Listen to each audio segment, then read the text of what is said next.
সংসারের জন্য মেয়েদের কত কিছুই না করতে হয়। দেখো, পাহাড় কেটে মাটি নিতে চলে এসেছি। আসলে কি বলো তো, পাহাড় কেটে মাটি নিয়ে আমি দোল পূর্ণিমা উপলক্ষে কিছু বানাবো, সে কারণেই মাটি নিচ্ছি। কিছু বলতে মেদি বানাবো আর কি। সকলেই বানায় আমাদের ওখানে, জানি না এক একজনের এক এক রকম নিয়ম থাকতে পারে।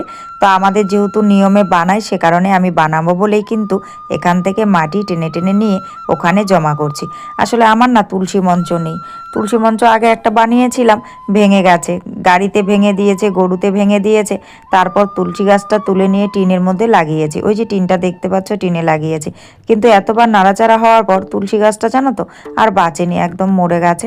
তো ভাবছি এখন যেহেতু দোল পূর্ণিমা এসে গেছে, আর আমাদের তো দোল পূর্ণিমাতে মেদি বানিয়ে তারপর আবির দেয় আর কি। তো সে কারণে এখন ভাবছি যে মঞ্চটা সুন্দর করে বানিয়ে নিই।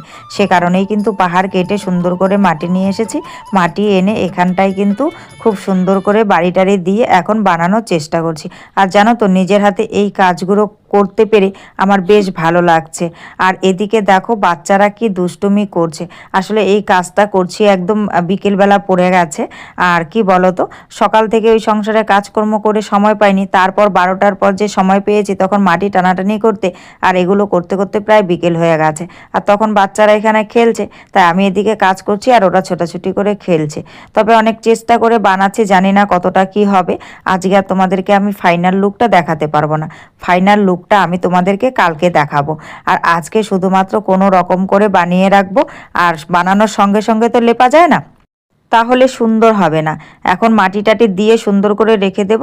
যখন একটুখানি টেনে যাবে তখন চেঁচে চুচে সুন্দর করে কিন্তু আমি এটাকে মুছবো। তো চলো, আজকে এ পর্যন্তই। কেমন লাগলো অবশ্যই কমেন্টে জানিও। টাটা।